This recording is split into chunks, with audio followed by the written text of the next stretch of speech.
Énormément de choses aujourd'hui au programme avec du Real Madrid dans quelques petites secondes, le Paris Saint-Germain, les chocs en Italie et ça là, la grande question côté FC Barcelone et si Edinson Cavani débarquait dès ce mercato hivernal au FC Barcelone. On nous parle d'un accord de principe éclairage aujourd'hui, mais on va démarrer tout de suite avec le Real. Juste avant, regardez ce qui se passe en Angleterre. Attention, c'était une inquiétude lors de ces derniers jours. On se demandait si le Boxing Day allait oui ou non avoir lieu dans son intégralité cause Covid. Réponse oui. Regardez, les réponses sont là. À la une de la presse anglaise, on a décidé de carry on regardless, de passer outre ce Covid et on va les jouer. Santa Claus ne pourra pas s'échapper. On va jouer du côté de cette première ligue et pourtant, regardez, les chiffres sont très clairs. On est dans une hausse absolument folle. Regardez tout ce schéma. Alors, les bâtons ici, les diagrammes, représentent le nombre de tests passés du côté des joueurs de première ligue. On est largement en hausse entre le 13 et le 19 décembre. On est à près de 13 000 tests. Plus de 10 000 en comparaison avec la semaine précédente. Plus de 10 000. C'est absolument incroyable. Et regardez la hausse de cas positifs. On était à 12 cas entre le 29 novembre et le 5 décembre. 42 cas, c'est ce que je vous disais la semaine dernière. On a doublé. On est passé, les amis, à 90 cas. 90 cas et c'est en train de monter. Plusieurs clubs sont à l'arrêt, vous le savez. Ils sont ici avec Villa, Brentford, Norwich, Watford, Leicester, Manchester United et Tottenham qui a repris de son côté. 4 ne se sont pas arrêtés. Arsenal, Brighton, Chelsea et Liverpool. Voici tout ce qui va se jouer durant cette période Boxing Day avec les 3 journées de championnat plus de la Carabao Cup et de la FA Cup. On craignait pour ces 5 rendez-vous et on va continuer. Finalement, c'est la décision qui a donc été prise. Play on, play on. On joue, les amis. On joue du côté de la Première Ligue. En Angleterre, toujours. Je vous montre également une information autour de Manchester City. C'est ici avec Pep Guardiola qui a serré de près 2 joueurs. 2 joueurs qui ont été serrés. Ils sont ici, ces 2 joueurs qui ont été envoyés sur le banc face à Newcastle. C'est le père Foden et Grealish. Pourquoi? Parce qu'après la victoire, juste avant ce match, face à Leeds 7-0, ils sont sortis, les 2 lascars. Et du coup, Pep Guardiola n'a pas du tout apprécié. Et notamment dans cette période Covid, il les a ainsi envoyés sur le banc. Voilà qui est très clair, la main ferme de Pep Guardiola. Les informations Real Madrid, comme promis, elles sont ici. La une de Marca et de As, 2 temps forts. On va parler d'ultimatum pour Haaland de la part du Borussia Dortmund, qui est l'un des objectifs, vous le savez, du Real Madrid. Mais on va aussi parler de Kylian Mbappé. Dans quelques jours, il a la possibilité, vous le savez, de signer où il le souhaite à partir du 1er janvier. Et regardez, notre copain et confrère Pablo Polo est allé retrouver David Bettoni, le numéro 2 de Zinedine Zidane, qui est aujourd'hui en train de rechercher une aventure seul, d'être numéro 1. Pablo Polo l'a interrogé sur bon nombre de sujets. Regardez, double page à l'intérieur de Marca. On parle de la pression. Il le dit très clairement. Maintenant que je suis passé par le Real Madrid, je suis vacciné à cette pression. Il parle du Real Madrid actuel avec la défense centrale. Il nous parle de Sergio Ramos. Il nous parle de sa philosophie de jeu. Il nous parle également de Kylian Mbappé. Et pour lui, on dit pinta bien, ça sent bon. Il y a quelque chose qui se passe qui semble intéressant pour voir Mbappé arriver au Real Madrid. Il nous exprime que Mbappé est actuellement déjà à son top depuis 2-3 ans au Paris Saint-Germain, qu'il est déjà champion du monde, qu'il est dans une phase optimum. Il faut peut-être passer un cut pour aller chercher maintenant le meilleur du meilleur. Et il affirme, le Real Madrid doit avoir les meilleurs joueurs de la planète. Voilà pourquoi on dit du côté de Marca que ça sent bon de voir Kylian Mbappé dérouler et débouler du côté du Real Madrid. Affaire à suivre. Le temps 2, c'est donc Haaland. On parle d'ultimatum. C'est le Borussia qui va placer cet ultimatum. C'est dans les colonnes de As à Haaland. Il arrive en fin de contrat, lui aussi. Et là, on s'interroge. Le Real Madrid est l'un des clubs intéressés par Haaland. Je vous ai parlé hier de la bonne relation entre Perez et Watzke, le CIE du Borussia. On nous dit très sincèrement que il pourrait éventuellement rester un an de plus encore et que le Real Madrid serait OK pour qu'il reste un peu et puis finalement peut-être trouver un protocole d'accord pour arriver en 2023. C'est une affaire à suivre pour le père Haaland côté Real Madrid. Encore 2-3 petites infos à vous montrer sur le Real parce que demain il y a un match intéressant face à l'Athletic Bilbao. Vous savez qu'on est dans la course à ce titre de champion d'hiver. On veut mettre à distance notamment le FC Séville. On va y revenir parce que Séville joue ce soir face au Barça. En attendant, pour jouer face à Bilbao, on va compter sur Courtois. 5 clean sheets consécutifs pour le père Courtois. S'il démarre face à l'Athletic Bilbao et passe les 6 premières minutes, il aura atteint son record le temps de jeu, sans but encaissé côté Real Madrid pour Courtois. Ce sont des buts entre guillemets parce qu'il est aussi important, c'est ce qu'on nous dit, que Karim Benzema ou Vinicius, les clean sheets avec le père Courtois. Attention pour Carlo Ancelotti. Pourquoi? Parce que la salle des machines habituelle avec Casemiro, Modric et Kroos va devoir tourner et pouvoir avoir avec Valverde et le père Camavinga. On va changer les moteurs du côté de la cathédrale, l'antre de Bilbao. Pourquoi? Parce que vous le savez, Casemiro a été suspendu. Il a pris un 5e carton jaune face à Cadiz. Il est donc suspendu pour ce match. On attendait Modric, mais le protocole sanitaire lui interdit de jouer ce match. Il était touché par la Covid, il sera donc absent. Le milieu de terrain attendu sur la pelouse de Bilbao, Kroos, Valverde, Camavinga, côté Real Madrid. Ce qui est sûr, c'est qu'on pourra compter sur l'ensemble de cet effectif physiquement non barré par la Covid, grâce notamment au préparateur physique Pintus. Très bon papier ici pour nous marquer que depuis le retour du prépa physique, ça marche bien. Il n'y a plus de blessures depuis un petit moment. 3 blessures musculaires seulement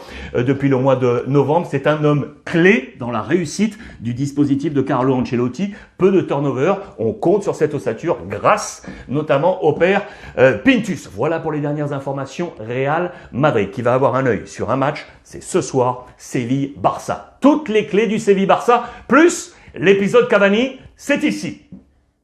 Match très attendu ce soir entre Séville et Barça avec, regardez, l'objectif Champions League pour le FC Barcelone avec Gavi, atteindre le top 4, la 4e place, et c'est possible, ça y est, pour le Barça, horizon Champions, mais c'est une autre finale qui attend Xavi face à Lopetegui, l'entraîneur de Séville, parce que les Sévillans sont à la lutte avec le Real Madrid pour aller chercher éventuellement ce titre. En cas de victoire de Séville, attention, ce soir, Séville ne serait plus qu'à 3 points du Real Madrid à égalité de match. C'est une épreuve de feu pour le FC Barcelone. Match très très attendu pour Xavi, vous l'aurez compris. Conférence de presse où il s'est exprimé largement sur la force de cette équipe sévillaine. C'est une équipe énorme, mais quelle opportunité pour nous d'aller toucher ce top 4. Plusieurs schémas, et notamment sur le débat autour de Ter Stegen dans les buts. Pour lui, il n'y a pas de débat, il reste le numéro 1. On parle de l'absence de Dest également. Pour lui, c'est très très clair, c'est que juste un problème médical. On dit que Dest serait éventuellement sur la rampe de sortie. Affaire à suivre pour lui. Et interrogation sur Nico au milieu de terrain. Il le dit très clairement, pour moi, c'est le joueur le plus moderne que j'ai dans mon effectif et parmi la jeunesse enchantée de ce FC Barcelone. Attention en face, il aura dur à faire avec notamment 2 hommes. Rakitic, l'ancien du Barça qui est en pleine forme. Une 2e jeunesse pour lui qui va devenir le joueur le plus capé en Liga des joueurs balkans. Souvenez-vous de Djukic qui était du côté du Deportivo La Corogne ou encore de Valence. Eh bien, il va le dépasser aujourd'hui. Numéro 1 des joueurs attendus face au Barça. Le numéro 2, c'est lui, Lucas Ocampos, décisif face à l'Atlético Madrid. Mais attention, il avait été touché. Il est, comme on dit en Espagne, entre des cotons, algodones, pour savoir s'il va jouer ou non dans les plans de Lopetegui. Match très attendu avec le Français Koundé. Bien évidemment, quel sera le 11 dans ce match côté FC Barcelone? Le Barça qui pourrait enfin, avec Xavi, enchaîner 2 victoires consécutives. Ce serait une première pour lui. Il devrait compter sur Piqué et sur Nico. Voici ce 11 de départ attendu face à ce bloc défensif sévillan. Je vous ai fait un zoom avec donc le père Koundé ici, le Français qui devrait être sur le flanc droit de la défense avec Rekic et Diogo Carlos. Côté Barça, on nous dit Ter Stegen, Piqué, Araujo, l'Anglais, le Français, Busquets, donc Nico, Gavi, Jutgla, les jeunes sont là, Jordi Alba qui navigue un peu dans toute cette zone, De Jong et Ousmane Dembélé qui serait là également. Plan attendu ce soir 21h30. Je vous promets peut-être un petit débrief sur YouTube. On verra ça tout à l'heure. En attendant, et sur le mercato. Et si Cavani arrivait au mois de janvier prochain,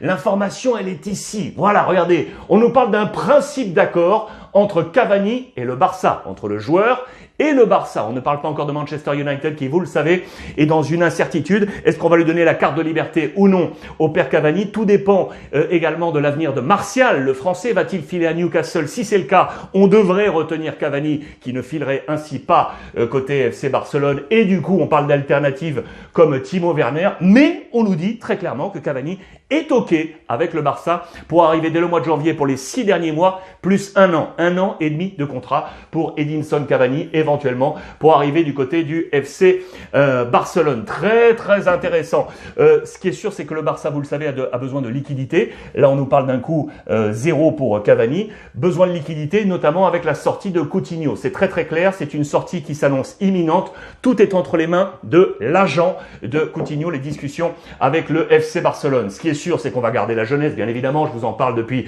maintenant de nombreuses journées. Gavi, 17 ans. On est en train de parler de renégociation, de prolongation de contrat. Une priorité, vous le savez, absolue pour le Barça. Il a un contrat jusqu'en 2023 et une clause à 50 millions d'euros, soit très accessible pour les autres clubs du continent européen. Affaire à suivre côté FC Barcelone. Tenez, le Barça également avec les filles. C'était le tirage au sort des quarts de finale de la UEFA Women's Champions League avec, regardez en quart de finale, le Classico Real-Barça. Il y a également du Arsenal face à Wolfsburg et les Françaises sont là. L'Olympique Lyonnais face à la Juventus et les Parisiennes du PSG face au Bayern Munich. Ça s'annonce haletant du côté des filles de la Champions League. Info Atlético Madrid également à vous montrer parce que là, ça va pas très bien pour l'Atlético. Vous le savez, avec 3 défaites consécutives. C'est une première là pour El Cholo Simeone et notamment des points perdus en fin de match. On craque dans les 5 dernières minutes. C'est l'une des plus mauvaises équipes de la Liga avec Mallorca, Grenade et la formation de Cadiz. 6 points perdus dans les 5 dernières minutes. C'est vraiment à corriger du côté de l'Atlético Madrid. Et comme la situation semblait difficile, elle est pire maintenant avec l'absence également de Llorente qui doit mettre un terme à l'année civile 2021. Il ne jouera plus en 2021. Il est touché. Il faut dire que Llorente n'est pas forcément dans une grande forme cette année. Il est loin de son calibre de la saison passée. À ce même stade de la compétition la saison passée, il avait déjà inscrit 6 buts et donné 4 passes décisives. Cette année, regardez, solo ha dado un gol, une seule passe décisive pour Llorente. Il est l'une des incarnations de ce temps moins bon pour l'Atlético Madrid. Comme lui là, le père Joao Félix, situation très très difficile, même si Griezmann n'était pas là pour le dernier match, il avait donc toute la possibilité de briller, le nouveau numéro 7 de l'Atlético Madrid. Il n'y arrive pas, il n'y arrive plus. Il n'y arrivera-t-il une fois? En tout cas, ce qu'on nous dit, c'est que l'agent de Joao Félix aimerait éventuellement le faire sortir pour le relancer du côté de l'Atlético. On aimerait encore le garder. On pense que ça va matcher. En attendant, situation très très difficile pour l'Atlético Madrid. Et si on allait faire un point et un bilan des 6 premiers mois du Paris Saint-Germain, est-ce que c'est du plus ou est-ce que c'est du moins? Ici, regardez, à la une de l'équipe, un bilan des 6 premiers mois du PSG, toutes compétitions confondues, avec un très bon titre, PSG, Paris, secret et grincement. Icardi et Neymar en illustration de cette tendance du Paris Saint-Germain en page intérieure aux villes lumières et d'ombre. Les lumières, bien évidemment, avec du Mbappé étincelant, avec le ballon d'or de Lionel Messi, mais également des situations d'ombre. La relation entre Pochettino et la direction sportive incarnée par Leonardo et son adjoint Angelo Castellazzi. Vous savez qu'on en discute. On parle également de l'attitude de Neymar à certains moments de 6 premiers mois où on a pensé que le Paris Saint-Germain pouvait éventuellement le sanctionner. C'est un point d'ombre évoqué. On parle également de la complémentarité ou non des 2 gardiens, 2 stars entre Donnarumma, fraîchement arrivé, vous le savez, et le père Keylor Navas. On nous dit que la relation se serait refroidie ces derniers jours. Tout ce qui se passe également du côté d'Icardi avec son épouse Vanda sur les réseaux sociaux, ce qui se passe également avec la défense du Paris Saint-Germain qui prend pas mal de buts, ça, ce sont plutôt des zones d'ombre. Je vais vous donner une zone de lumière qui est très intéressante. C'est la signature dans un instant du contrat d'un petit jeune côté Paris Saint-Germain. Très intéressant à suivre parce que demain, le PSG joue sur la pelouse de Lorient. On devrait avoir du temps de jeu d'ailleurs pour des joueurs qui en manquent. Je pense notamment à Icardi qui pourrait sortir, vous le savez, du PSG. On pense à Ramos qui est revenu, ça y est, avec des bonnes minutes lors du match de Coupe de France. Intéressant justement face à Lorient, je vous en parlais, il est là. Regardez, ça c'est la nouveauté Paris Saint-Germain. Bichabou qui est là, qui est un record de précocité. Il est rentré à la 75e minute en remplacement de Presnel Kimpembe dans ce match de Coupe de France. Et regardez, c'est un record de précocité. Le plus jeune joueur du Paris Saint-Germain a débuté sous ce maillot à 16 ans, 7 mois et 3 jours. Il devance dans cette précocité Kingsley Coman, Didier Domi, Nicolas Anelka ou encore Bartholoméu Ogbéché. Voilà la nouvelle jeunesse triomphante du Paris Saint-Germain. C'est une affaire à suivre. C'est un match demain face à Lorient. Je vous emmène maintenant en Italie. Je vous ai dit qu'il y avait beaucoup de choses aujourd'hui. Et attention parce que là, on va parler d'un pacte. Le pacte Scudetto du côté de l'Inter. Voici la une de la presse italienne avec ce patto Scudetto, ce pacte entre la présidence de Zhang et monsieur Simone Inzaghi, les boules de Noël parce que ça marche bien. L'Inter est champion d'hiver, leader devant le Napoli, Milan, Atalanta et l'AS Roma. La Juve est ici, on va y revenir. Ce pacte Scudetto, incroyable. La relation aujourd'hui entre Zhang qui fête aujourd'hui son anniversaire, 30 ans président de l'Inter, 30 ans président de l'Inter. Zhang qui vote de nouveau Inzaghi. Avec lui, on ne s'est pas trompé. On file vers la bonne voie et on file vers le Scudetto. L'Inter parfaitement armé qui compte également se renforcer au mercato hivernal. BP Marotta, le directeur sportif, est en train d'examiner tout ça. Il y a éventuellement des joueurs qui seraient de sortie avec Vecino, le père Sensi ou encore Arturo Vidal. Et celui qui pourrait arriver, c'est lui, Nandes de Cagliari, homme fort du milieu de terrain, éventuellement piste pour l'Inter Milan. L'AC Milan est à la chasse de son voisin, incroyable depuis quelques semaines. Milan, alors que Milan était devant, regardez, ça c'est l'évolution des points entre les deux équipes de Milan. Et aujourd'hui, les Diables de l'AC sont à 4 points, moins 4 de l'Inter. Et pourtant, ils étaient en avance ici. Mais en 1, 2, 3, 4, 5, 6 journées, eh bien l'Inter a remonté ce temps de retard pour passer devant et passer à 4 points. Les zones d'ombre côté AC Milan, l'absence de Simon Kjær, bien évidemment en défense centrale, le Danois. On parle également de la disparition du petit Diaz au milieu de terrain qui apportait énormément dans le jeu. Il a disparu. En dehors des radars, on attend de retrouver sa forme absolue. On parle de l'attaque également entre Zlatan et Olivier Giroud et on s'interroge du coup sur ces renforts âgés. L'âge de ces deux attaquants aujourd'hui, peuvent-ils encore apporter pleinement à l'AC Milan? Et on s'interroge sur Kessié, prolonge